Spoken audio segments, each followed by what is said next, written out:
14 men went into the Arkansas wilderness hunting one man. None of them came back alive. The year was 1863, and plantation records across 3 counties recorded the same name in their fugitive logs, a name that made seasoned trackers refuse assignments, that caused bounty hunters to demand double their usual fees, that turned the mere act of pursuit into a death sentence. Local authorities buried the incident so deep that for over a century, families of the deceased were told their men had simply vanished in the war. But the truth, locked away in courthouse basements and private collections, tells a different story. One of calculated violence, impossible survival, and a mathematical precision to killing that defied every assumption about what an escaped slave could accomplish. Before we continue with the story of the man they called the Reaper of Miller County, we need to understand the world that created him and the forces that transformed a piece of human property into the most efficient killer the Arkansas frontier had ever seen. Miller County, Arkansas, in the autumn of 1862, existed at the ragged edge of Confederate control. The county stretched along the Red River, its 60,000 acres divided among 43 plantations, each one a self-contained kingdom of cotton, timber, and human flesh. The Hutchins plantation, where our story begins, sprawled across 4,000 acres of bottomland. Rich, black soil that produced cotton so fine it fetched premium prices even as the war strangled southern commerce. The plantation house stood on a gentle rise, a 2-story structure of whitewashed cypress with 12 rooms and galleries that caught whatever breeze the summer heat allowed. But it was the quarters that defined the Hutchins property's true character. Not the typical slave cabins arranged in neat rows, but a compound system that owner Robert Hutchins had designed himself. 32 structures housed 214 enslaved people, organized by skill and value. The blacksmith shops, carpentry buildings, and tannery occupied the eastern section. The field hands lived in the western quarters, and in a separate compound, surrounded by its own fence, stood the punishment house. Robert Hutchins believed in systematic correction. He'd studied the writings of plantation management experts, corresponded with owners throughout the South, and developed what he called calibrated discipline, a methodology that matched infractions to specific consequences with scientific precision. He kept detailed records of every punishment administered, noting the implement used, the number of strokes, and the behavioral outcome. These ledgers, preserved in the Arkansas State Archives, reveal a mind obsessed with control, with reducing human beings to variables in an equation he believed he'd perfected. Among the enslaved population, one man stood apart, not through any special privilege, but through a quality that disturbed even the overseers who managed him. The plantation records list him only as Bass, purchased in 1856 from a Tennessee dealer for $900, an extraordinary sum that the ledger justified with a single annotation: unusual physical capabilities and mechanical aptitude. Bass stood 6 feet 2 inches tall, with a build that suggested not bulk but terrible efficiency. The kind of physique that came not from leisure but from years of labor that would have broken lesser men. He worked as a blacksmith and farrier, skills that gave him access to tools, to metal, to the practical knowledge of how things were made, and, more importantly, how they could be broken.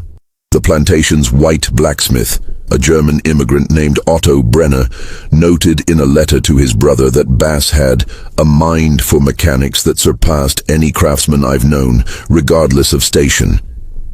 He can look at a complex lock or mechanism and understand its workings instantly.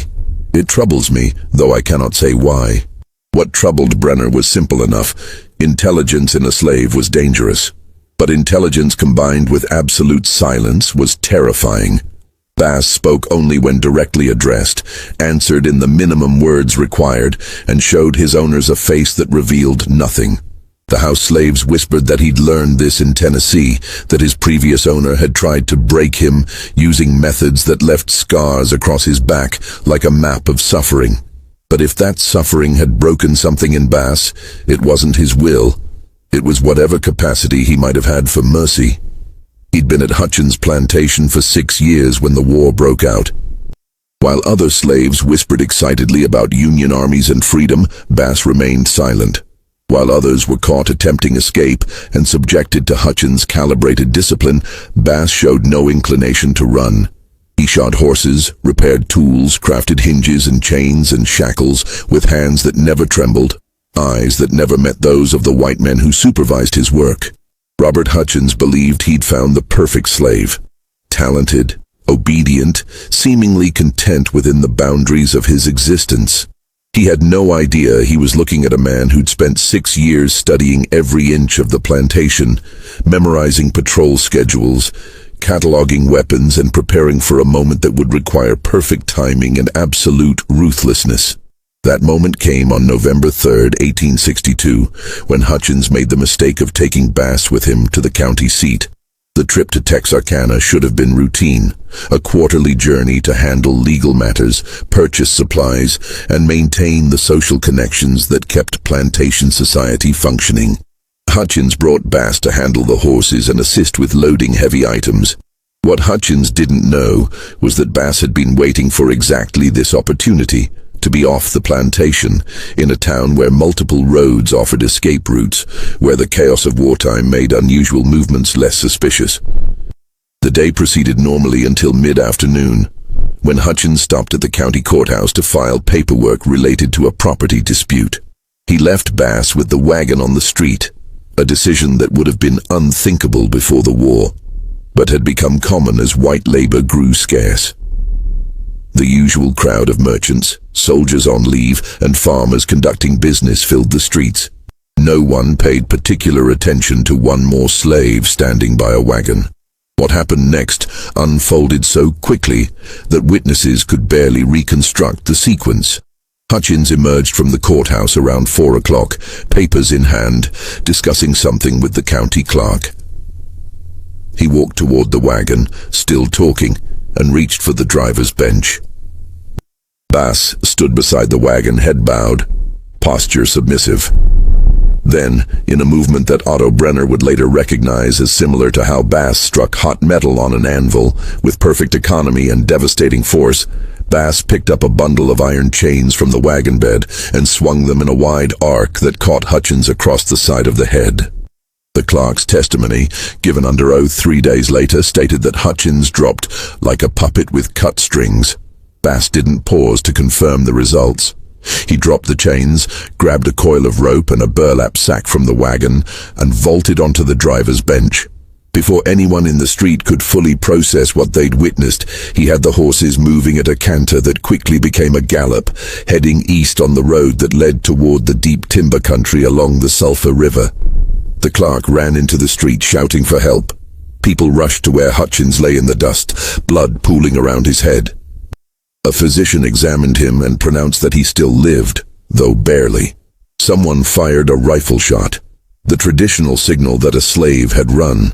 Within minutes, the alarm had spread through Texarkana like fire through dry grass. By sunset, 18 men had assembled at the courthouse, a mixture of plantation overseers, professional slave catchers, and opportunistic bounty hunters drawn by the $300 reward Robert Hutchins's brother posted from his bed, where he lay with a cracked skull and uncertain prospects.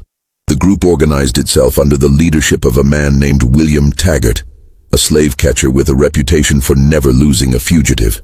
Taggart had spent 20 years pursuing runaways through Louisiana, Mississippi, and Arkansas. He owned 6 dogs, savage animals trained to track and immobilize, and carried a modified shotgun loaded with rock salt, designed to cause agonizing pain without killing valuable property. But Taggart made a critical error in judgment that night. He assessed Bass as a typical fugitive, desperate, panicked, making decisions driven by fear rather than calculation. He divided his 18 men into 3 groups. 6 men would follow the road east. 6 would take a parallel route through the timber. The remaining 6, including Taggart himself, would circle north and position themselves to intercept Bass when he inevitably tried to cross into Indian territory, where runaway slaves often sought refuge. It was a sound strategy for pursuing a frightened fugitive. Against Bass, it was suicide. The first body was discovered 48 hours after Bass disappeared. A farmer found it in a ravine 3 miles off the main road, a man named Douglas Patterson, one of the 6 who'd taken the timber route. Patterson had been strangled with such force that his larynx was crushed. His rifle, pistol, and knife were missing. More disturbing was the positioning of the body, deliberately placed where it would be visible from a game trail, arranged with arms outstretched, as if in warning. William Taggart's group found the body around noon on November 5th. Taggart examined the scene with the careful attention of a man whose survival depended on reading signs. What he saw troubled him enough that he sent 2 men back to Texarkana with a message requesting additional help and bloodhounds. The remaining men in his group, himself and 3 others, pressed forward, following what Taggart believed was Bass's trail heading northeast. They made camp that night in a clearing beside a creek, maintaining a careful watch. The 3 men took turns standing guard while the others slept, rifles loaded and ready. Taggart woke at dawn to find one of his men missing. They found him 20 yards from camp, dead from what the subsequent inquest would describe as manual strangulation with evidence of struggle. His weapons were gone, so was his ammunition. That was when Taggart realized he wasn't pursuing a fugitive. He was being hunted. The revelation came too late. Over the next 4 days, 11 more men died in the Arkansas wilderness. The second group of 6, following the road east, was found scattered across 3 miles of territory. 3 had been strangled. 2 had died from what appeared to be blunt force trauma, killed by rocks or wooden clubs. 1 had drowned in 4 feet of water in a creek, held under with methodical patience. Their weapons had vanished. Their ammunition pouches were empty. The pattern emerged slowly, pieced together by the county sheriff and a former army officer brought in to make sense of the massacre. Bass wasn't running. He was conducting a systematic campaign of elimination, using tactics that suggested military training or natural strategic genius. He'd studied his pursuers' methods, anticipated their movements, and turned their own strategies against them. The division into smaller groups, meant to cover more territory, had made them vulnerable. Bass picked them off individually or in pairs, using darkness and terrain to his advantage. More disturbing were the details that emerged from examining the bodies and the kill sites. Bass had constructed deadfalls and snares along likely approach routes, traps that showed sophisticated understanding of weight distribution and trigger mechanisms. He'd stolen horses from 2 of the groups, using them to move quickly between locations before releasing them to muddy his trail. Most unnervingly, he'd apparently concealed himself in close proximity to his pursuers for extended periods, observing their habits, waiting for the perfect moment to strike. William Taggart died on November 9th, found by a search party that had finally brought competent trackers and sufficient numbers. 23 men with military experience and proper coordination. Taggart had been killed in his bedroll, strangled while his companion slept 15 feet away. The killer had entered and exited the camp without alerting the sentries or the dogs. The weapons taken from Taggart included a particularly fine rifle and 2 pistols, adding to an arsenal that Bass had been systematically accumulating. The search party that found Taggart's body included a former Confederate officer named Captain James Hardesty, who'd been recalled from service specifically to lead the manhunt. Hardesty examined the scene with the eye of someone who'd seen combat. His report to the county commissioners, preserved in the Arkansas Historical Society archives, includes this assessment. The fugitive demonstrates tactical sophistication beyond that of most soldiers I've commanded. He shows patience, planning ability, and a willingness to take calculated risks. Most significantly, he shows no hesitation in killing, suggesting either complete moral detachment or a level of rage that has burned away normal human constraints. I believe we're dealing with someone who has decided his only options are victory or death, and has chosen to make his pursuers pay the highest possible price for his capture. By mid-November, Bass Reeves, for so the population had begun calling him, adding a surname that meant bailiff or steward, a bitter irony considering his systematic execution of those who represented law and order, had killed 14 men. The $300 reward had grown to $500, then $700, but professional slave catchers were refusing the assignment. Rumors spread through plantation communities. Some said Bass had military training from serving a previous owner who'd been an officer. Others claimed he'd learned tracking from Native Americans.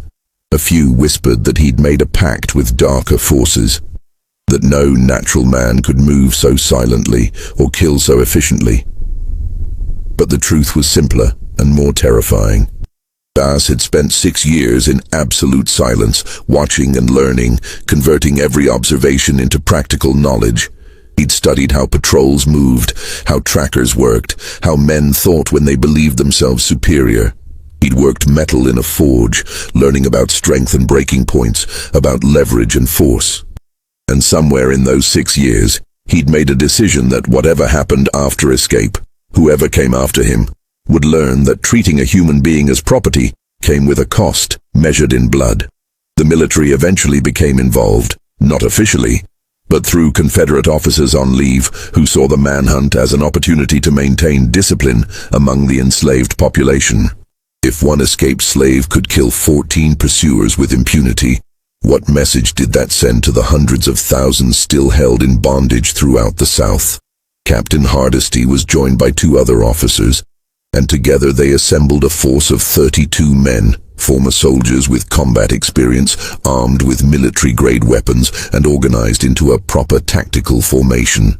They spent 2 weeks searching the territory between the Red River and the Sulphur, using methods developed in warfare against Native American tribes, systematic sweeps, coordinated movements, and camp security that involved multiple sentries and defensive positions.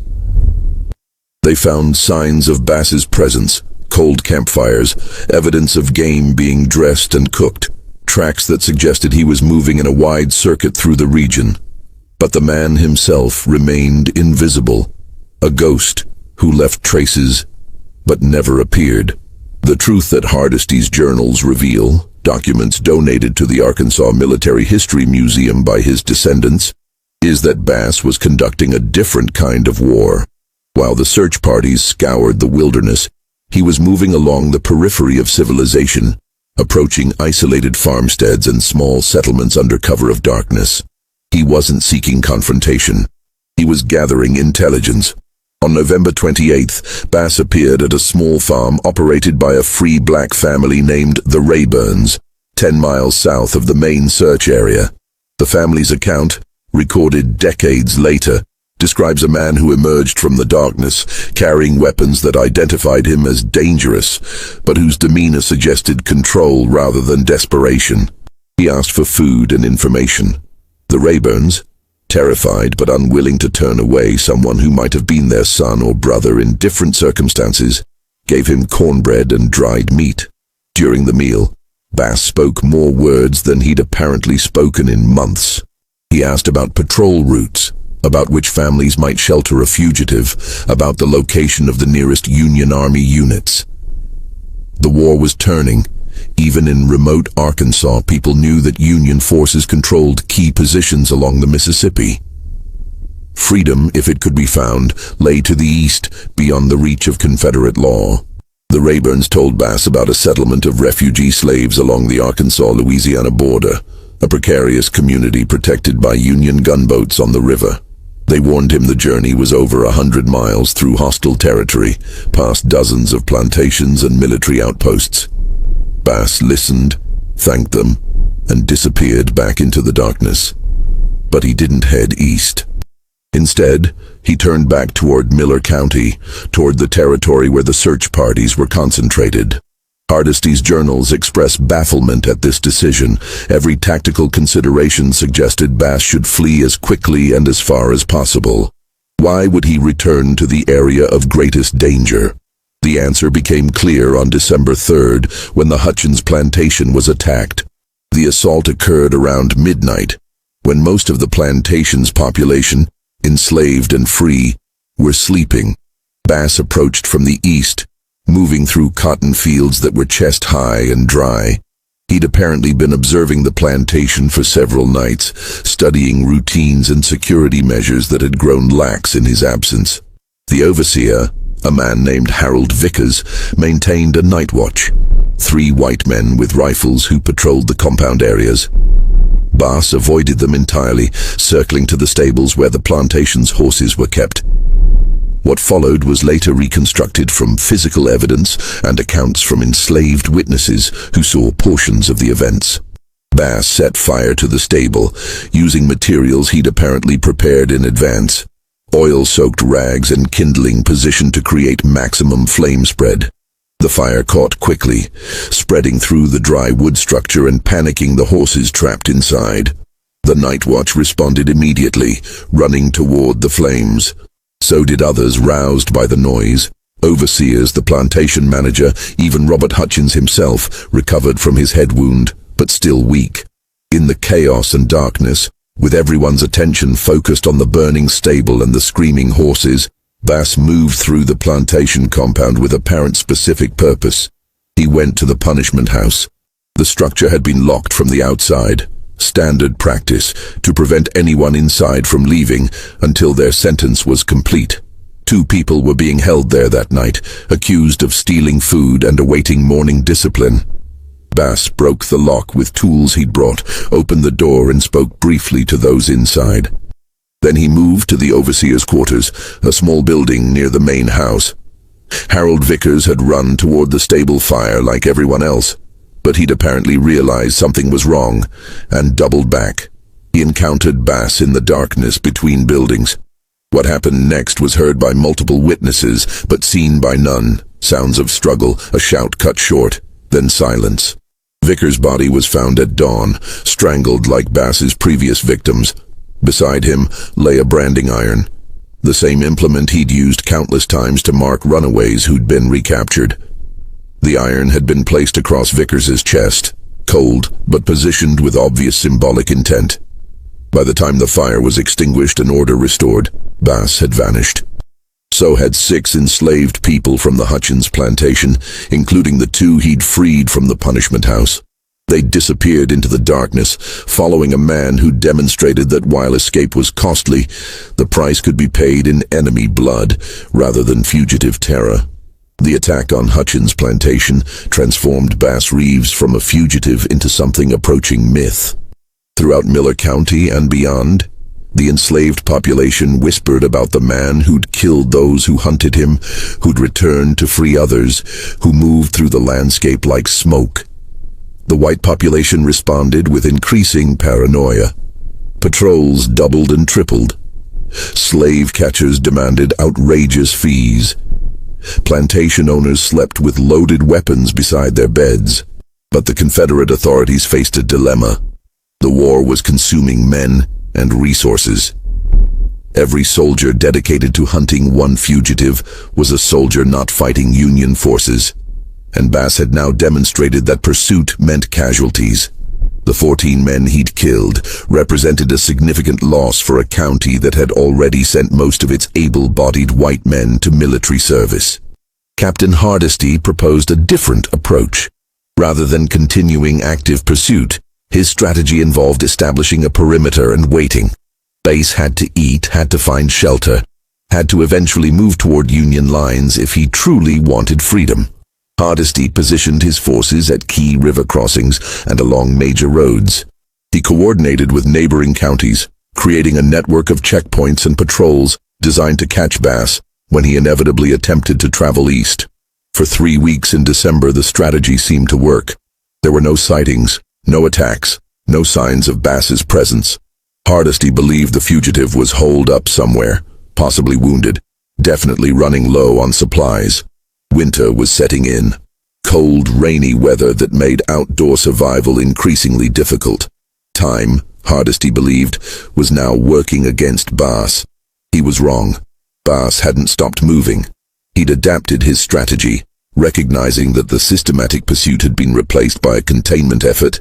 Rather than avoiding detection through wilderness skills alone, he began using the enslaved population's informal communication network, the grapevine telegraph, that transmitted information between plantations through field hands, house servants, and the few free black people who could travel with relative freedom.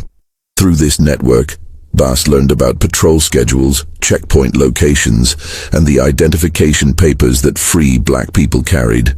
On December 18th, a free black farmer named Samuel Hayes reported to authorities that his papers had been stolen from his home while he worked his fields.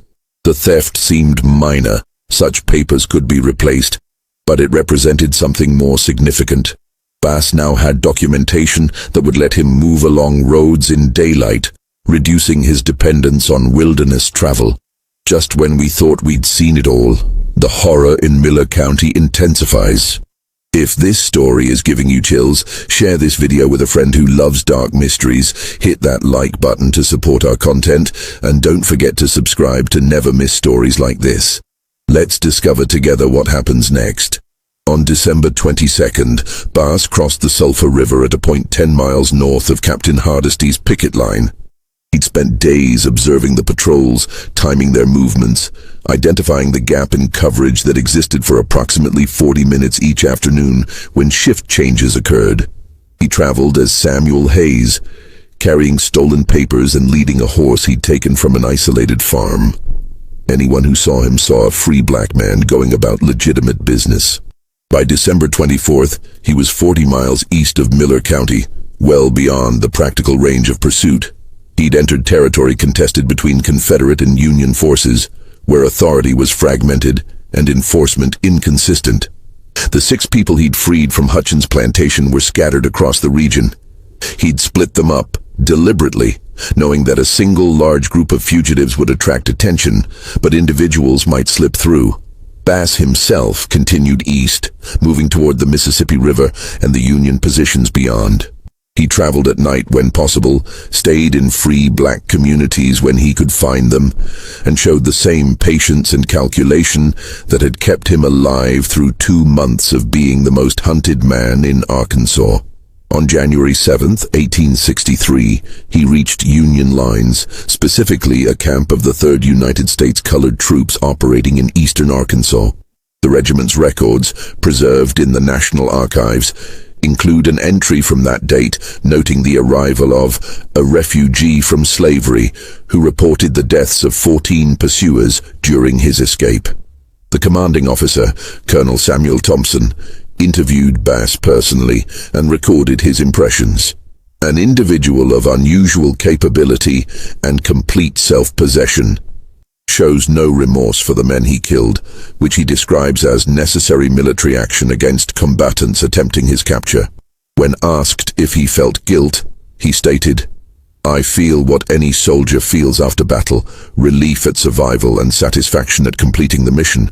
His mission, apparently, was to acquire his freedom through force of arms, having concluded that peaceful escape was impossible. The Union Army offered Bass enlistment, which he accepted. He served for the remainder of the war in various capacities: scout, intelligence gatherer, and eventually soldier. His military records describe competent service, but note that he rarely spoke about his experiences before reaching Union lines. After the war, he disappeared from historical record, one of millions of freed people who scattered across the nation seeking new lives. But that disappearance wasn't immediate, and the years between 1863 and 1865 revealed dimensions of Bass Reeves that even his flight through Arkansas hadn't fully exposed. The Union Army didn't simply accept escaped slaves into their ranks without scrutiny, particularly those who arrived with stories of killing 14 pursuers. Colonel Thompson's initial interview with Bass was followed by 3 more, conducted by different officers, each one probing for inconsistencies or signs of exaggeration. What emerged from those interviews, documented in reports that military historians discovered in the 1970s, was a detailed account that remained consistent across all tellings. Bass described each killing methodically: the location, the circumstances, the tactical considerations that led to his approach. He sketched maps from memory showing where bodies could be found. He listed the weapons he'd taken and explained how he'd modified some of them for better concealment or efficiency. The officers conducting the interviews reached a unanimous conclusion, stated explicitly in a report dated January 15, 1863. This individual is neither boastful nor remorseful. He describes acts of lethal violence with the detachment of a craftsman explaining his work. We assess him as highly capable, potentially valuable for irregular operations, and completely reliable within the scope of assigned duties. We also assess him as someone who should never be given reason to consider us enemies. That last observation proved prophetic. Bass was assigned to a scout unit operating in contested territory, the fluid zone between Confederate and Union control, where information was currency and survival depended on reading situations quickly. Scout work suited his capabilities perfectly. He moved through landscapes populated by people who looked like him, spoke his language, and had every reason to help Union forces, but also every reason to fear Confederate reprisals. Bass's ability to appear and disappear, to read people and situations, to make decisions without hesitation, all the skills he'd developed during his flight, translated directly into military effectiveness. His service record includes commendations from 3 different commanding officers. One, dated July 1863, notes, Corporal Reeves located and mapped Confederate supply depot coordinates that resulted in successful cavalry raid. Entered hostile territory alone, gathered intelligence through observation and conversation with local colored population, returned with actionable information that proved completely accurate. Another, from March 1864. Corporal Reeves volunteered for reconnaissance mission considered extremely high risk. Returned with intelligence on troop movements that allowed reposition of artillery, likely preventing significant casualties in subsequent engagement. But there was another dimension to Bass's wartime service that didn't appear in official records. A dimension that only emerged decades later through interviews with other veterans of the United States colored troops. Bass apparently maintained contact with the network of escaped slaves and free black people throughout Arkansas, Louisiana, and Mississippi. He used his missions to pass information to plantation slaves about Union positions, safe routes to freedom, and the changing military situation. More significantly, he occasionally undertook unauthorized missions with objectives that had nothing to do with military intelligence and everything to do with settling accounts. A veteran named Isaiah Washington, interviewed in 1903 for a project documenting Black Civil War service, described an incident from autumn 1863. Bass had returned from a reconnaissance mission and learned that a slave catcher named Robert Chenoweth was operating in the area. One of the professional hunters who'd specialized in pursuing fugitives into Union-controlled territory and returning them to Confederate owners for substantial fees.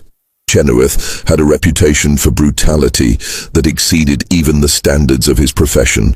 He'd apparently been involved in the initial pursuit of Bass back in Miller County, though he'd avoided the fate of the 14 men because he'd been away on another assignment when Bass made his systematic eliminations. Washington's account describes Bass leaving camp without authorization one evening, carrying only a knife and moving with clear purpose. He returned 3 days later saying nothing about where he'd been. A week after that, word reached the Union camp that Chenoweth had been found dead in his camp, strangled in his sleep, his dogs poisoned, his weapons and papers taken.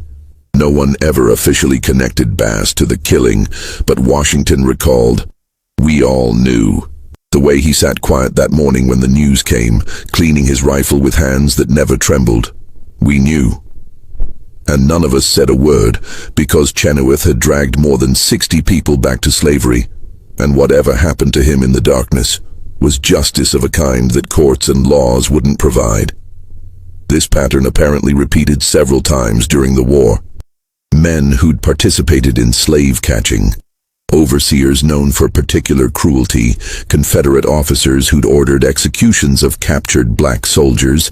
They occasionally turned up dead in circumstances that suggested professional execution rather than combat casualties. Military investigators looked into some of these deaths, but in the chaos of war, with casualties mounting and priorities focused elsewhere, and dead slave catcher or brutal overseer didn't warrant extensive investigation. The clearest evidence of Bass's private war emerged from documents in the Miller County Courthouse, discovered during a renovation in 1992.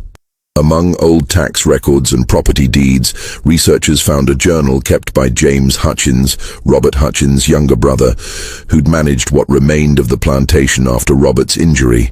The journal covers the years 1863 through 1865 and includes periodic references to the Reeves matter and concerns about security. In an entry dated November 1863, exactly 1 year after Bass's escape, James Hutchins wrote, "Harold Vickers' brother Thomas arrived today, asking questions about the circumstances of Harold's death. He's heard rumors from soldiers returning from eastern Arkansas, stories about a colored scout with the Union Army who matches descriptions of our former property. Thomas believes Harold's killer is not only alive but actively serving our enemies. He wants to pursue the matter, but I've counseled him against it. 14 men pursued Reeves and none returned. Thomas Vickers, whatever his grief, would be a 15th corpse. Some debts must remain uncollected because the cost of collection exceeds any possible benefit." But Thomas Vickers didn't take that advice. Documents from Union Army records show that in January 1864, a civilian was captured near Union lines carrying a loaded rifle and papers identifying him as Thomas Vickers of Miller County, Arkansas.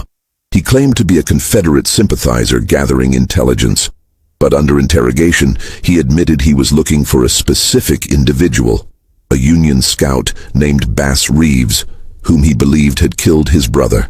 The interrogation report, signed by Colonel Thompson himself, describes what happened next. The prisoner was confronted with Corporal Reeves in controlled circumstances. Upon seeing Reeves, the prisoner became agitated and made accusations regarding the death of his brother Harold Vickers, whom Reeves allegedly killed during escape from slavery. Corporal Reeves confirmed the killing, stating, "Your brother participated in pursuing me with intent to return me to bondage or kill me in the attempt. I defended myself using means available. If you wish to pursue the same course your brother chose, you'll meet the same end. Otherwise, you have the opportunity he lacked, the opportunity to walk away and live." The prisoner was subsequently transported to Prisoner Exchange Point and released to Confederate custody. Whether Thomas Vickers took Bass's advice or not remains unknown. His name doesn't appear in subsequent military records, and he's listed in Confederate pension applications after the war, suggesting he survived. But the incident reveals something crucial about Bass's psychology during this period. He wasn't hiding from his past. He owned what he'd done completely, without apology or justification beyond the simple logic of self-defense and survival. As the war entered its final year, Bass's reputation within the colored troops had grown to near legendary status. New recruits heard stories about the man who'd killed 14 slave catchers during his escape. Veterans who'd served with him told different stories about his patience on reconnaissance, his ability to move through hostile territory, his habit of sitting silent through conversations until someone asked him a direct question, at which point he'd provide a concise, accurate answer and return to silence. That silence extended to his personal history. Despite serving alongside hundreds of other men who'd escaped slavery, Bass never spoke about his life before November 1862. Other soldiers shared stories of families left behind, of owners they'd served, of the routes they'd taken to freedom. Bass offered nothing. When directly asked, he'd deflect with variations of, "That life ended when I took the chains off Hutchins' wagon." What matters is what comes next. What came next, as the war ended in April 1865, was a choice faced by 4 million newly freed people. Where to go, what to do, how to build lives in a nation that had defined them as property for 2.5 centuries. For many veterans of the colored troops, the choice involved staying near where they'd served, taking advantage of land opportunities or military connections. For Bass, the choice apparently involved complete separation from his past. The last definitive military record of Bass Reeves is dated June 18, 1865, a discharge certificate noting completion of service and providing basic physical description. Bass Reeves, colored, age approximately 35 years, height 6 feet 2 inches, identifying marks including scars on back consistent with whipping. Served with distinction in 3rd United States Colored Troops from January 1863 through June 1865.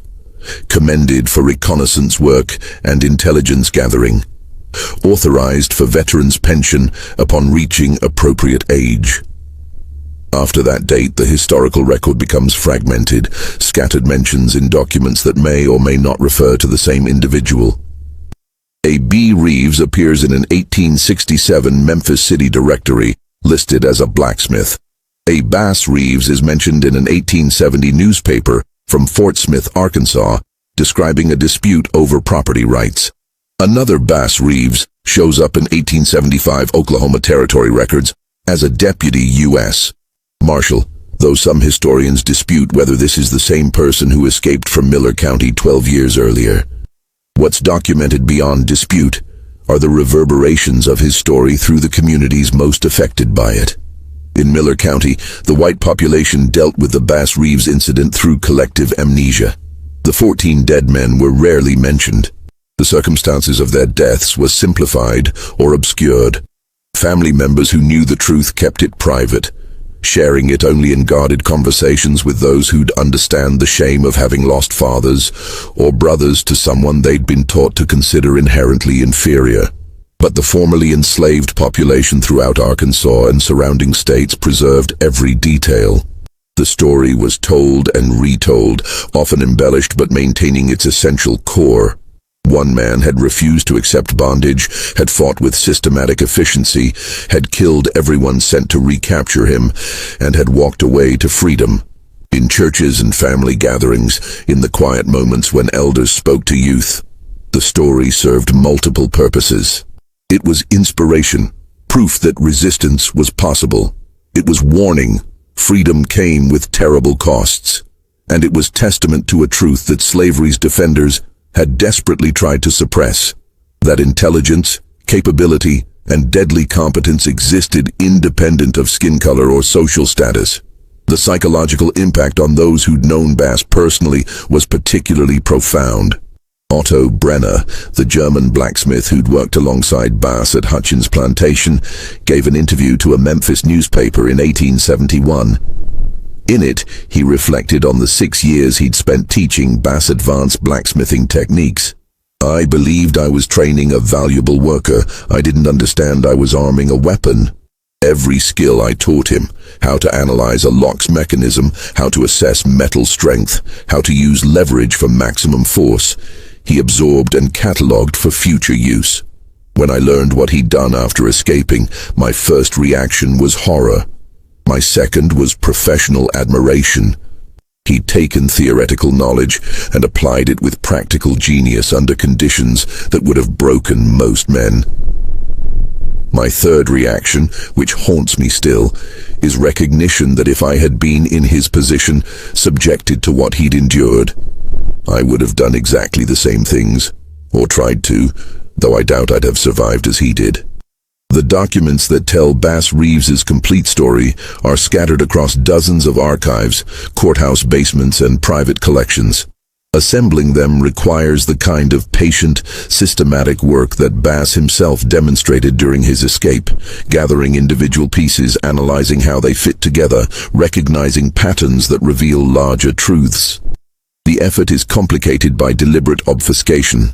Officials in Miller County and surrounding areas apparently made conscious decisions to minimize documentation of the incident, recognizing that detailed records would serve as permanent evidence of their failure to recapture one escaped slave, despite devoting extraordinary resources to the pursuit. But absence of documentation tells its own story.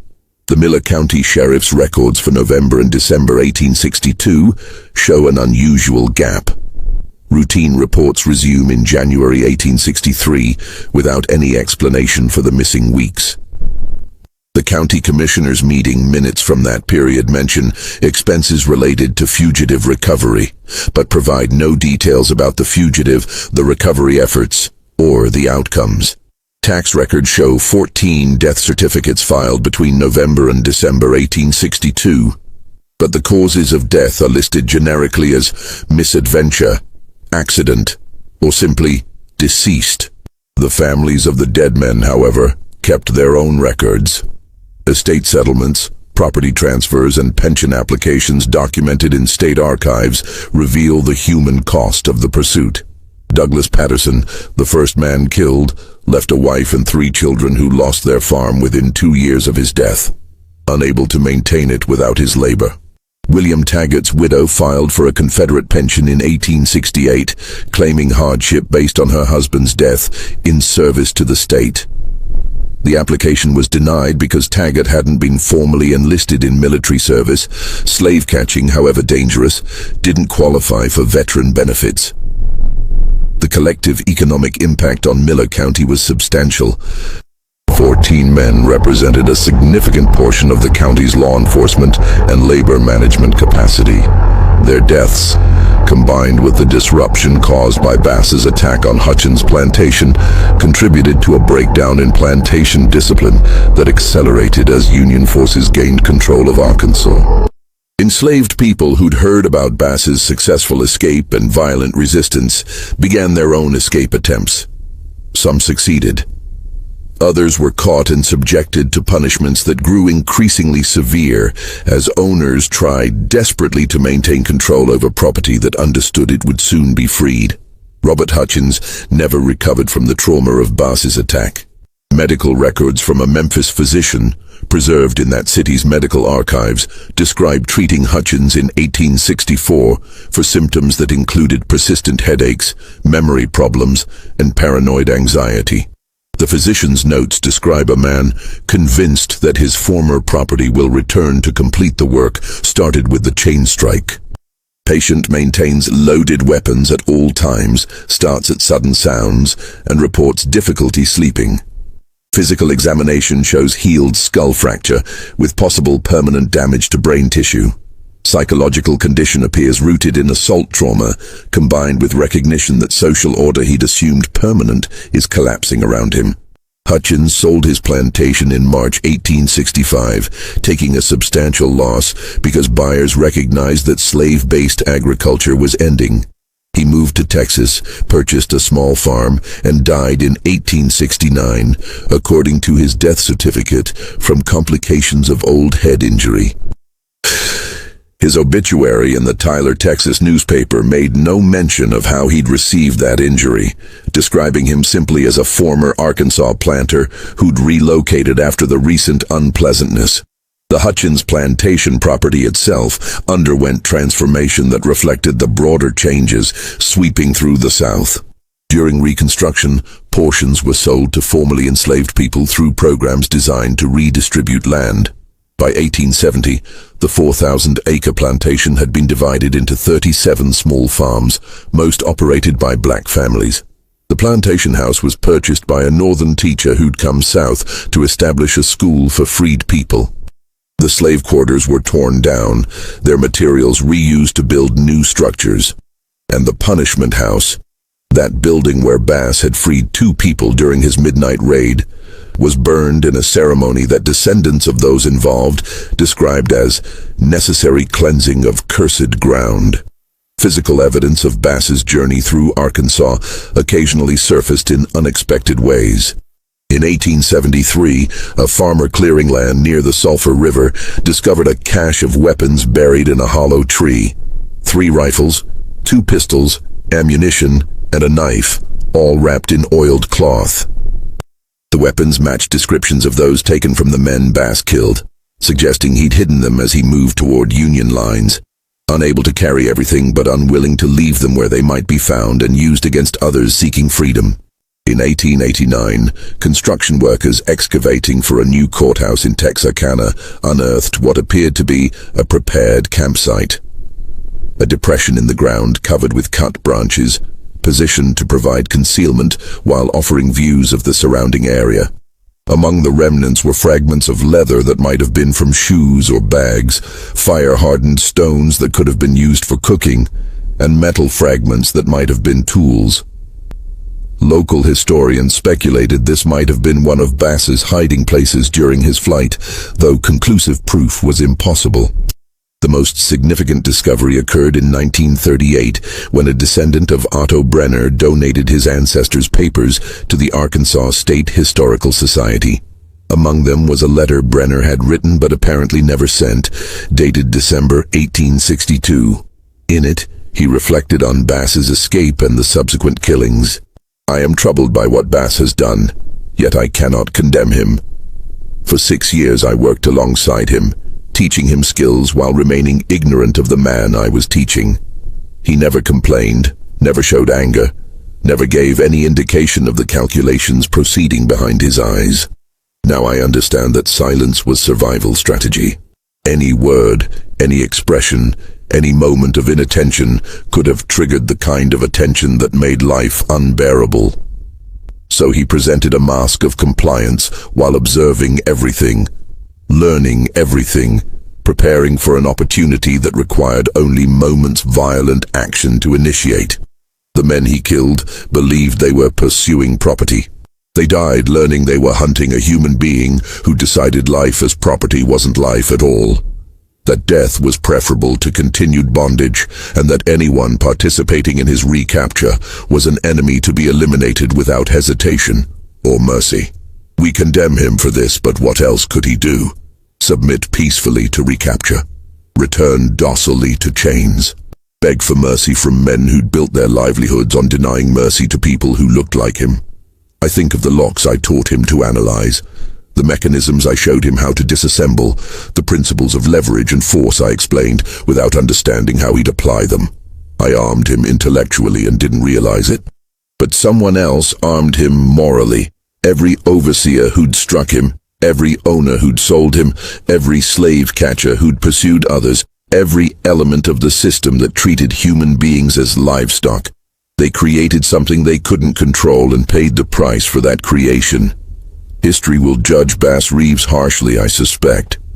He killed 14 men, most of them with families who grieve their loss. But I wonder if history will judge honestly, if it will acknowledge that those 14 chose to participate in an economic system based on violent subjugation, that they pursued Bass knowing capture meant his return to conditions we wouldn't impose on animals, that they accepted the premise that some human beings exist as property for others to exploit. Bass rejected that premise with violence, yes, but what is slavery itself if not violence made institutional, made respectable through law and custom? I am a simple craftsman, not a philosopher, but I know this. The man I taught blacksmithing possessed intelligence and capability equal to anyone I've known, regardless of color. The system that claimed to own him was based on a lie, that such capabilities didn't exist in people of African descent, that slavery was natural order rather than enforced brutality. Bass destroyed that lie through his actions. 14 men died learning that slaves could think, plan, and execute complex strategies. Thousands more learned it watching his escape. And millions will eventually learn it as this war destroys the institution built on that foundational lie. I am troubled, but I am not surprised. The surprise would have been if someone with Bass's capabilities had remained docile under conditions designed to break the spirit of lesser men. He broke free instead, and I suspect future generations will debate whether he was criminal or freedom fighter, murderer or soldier, monster or hero. I know only that he was human, fully human, and humans confronted with his circumstances will do extraordinary things to survive. Brenner's letter never reached its intended recipient, his brother in Pennsylvania. But its preservation provides insight into how at least one white Southerner processed the cognitive dissonance of recognizing capability and humanity in someone the system defined as property. The question of what happened to Bass after June 1865 has never been definitively answered. The various Bass Reeves who appear in historical records might be the same person living under his chosen name, or different people who happen to share it. The lack of photographs from the Civil War period makes visual confirmation impossible. The absence of detailed physical descriptions beyond height and scars means any reasonably tall black man with whipping scars might have been the Bass Reeves who escaped from Miller County. Some researchers believe Bass deliberately obscured his post-war life, recognizing that his reputation as a killer might attract unwanted attention or revenge attempts. Others suggest he simply disappeared into the anonymity that 4 million freed people enjoyed. No longer property requiring documentation, just one more person trying to build a life in a transformed nation. The most intriguing possibility involves the deputy U.S. Marshal named Bass Reeves, who served in Oklahoma Territory from the 1870s through the early 20th century. This Bass Reeves was legendary in his own right. A lawman who reportedly arrested over 3,000 criminals during his career, killed 14 men in self-defense during that service, and demonstrated tracking abilities and tactical skills that earned him a reputation as one of the most effective marshals on the frontier. The numerical coincidence, 14 men killed during escape from slavery, 14 men killed during career as a lawman, has fueled speculation that they're the same person. The skills required for successful law enforcement on the frontier, tracking, wilderness survival, tactical thinking, ability to make life or death decisions without hesitation, align perfectly with the skills Bass demonstrated during his escape. And the psychology of someone who'd killed pursuing slave catchers might well translate into effective law enforcement in a different context. But the historical record provides no conclusive connection.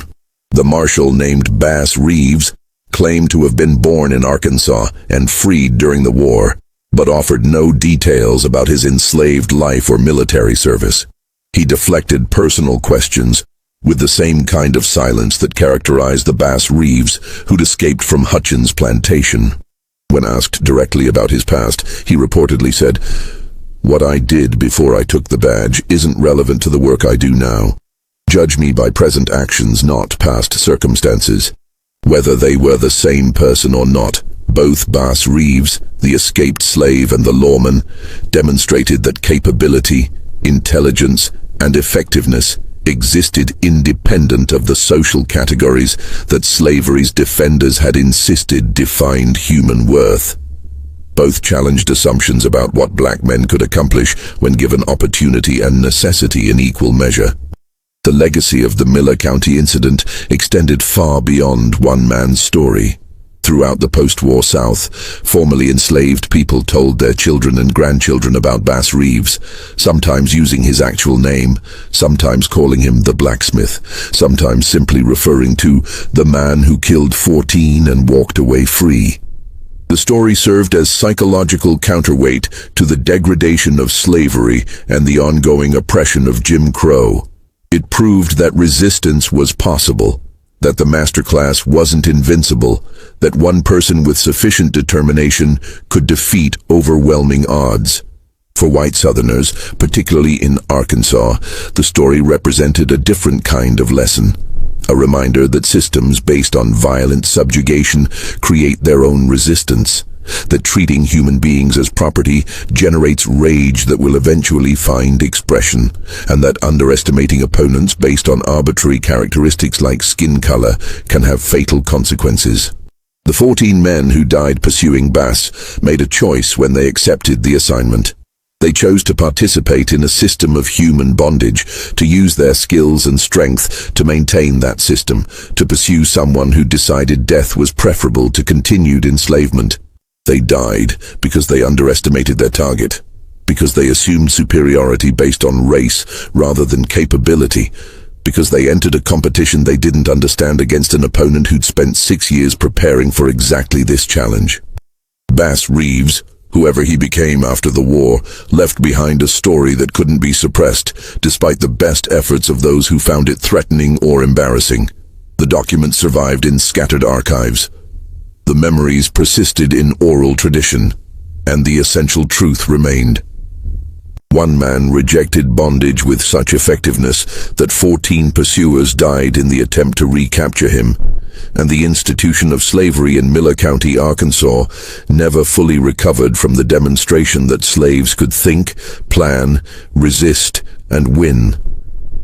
This mystery shows us that the most dangerous stories, the ones most carefully hidden, most deliberately obscured, most conveniently forgotten, often reveal truths that societies would prefer remain buried.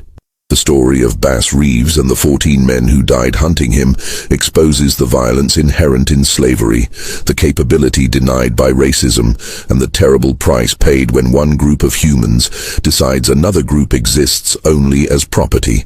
It reminds us that official history often conceals more than it reveals, that the silences in historical records speak as loudly as the documented facts, and that some debts, accumulated through centuries of injustice, are eventually paid in ways that shock the conscience precisely because they mirror the violence that created them. What do you think of this story? Do you believe everything was revealed? Or are there still secrets buried in Arkansas courthouse basements, in family papers that descendants are reluctant to share, in oral traditions that haven't yet been documented? Leave your comment below. If you enjoyed this tale and want more horror stories like this, subscribe, hit the notification bell, and share with someone who loves mysteries that challenge our understanding of history, capability, and the human capacity for both oppression and resistance. See you in the next video.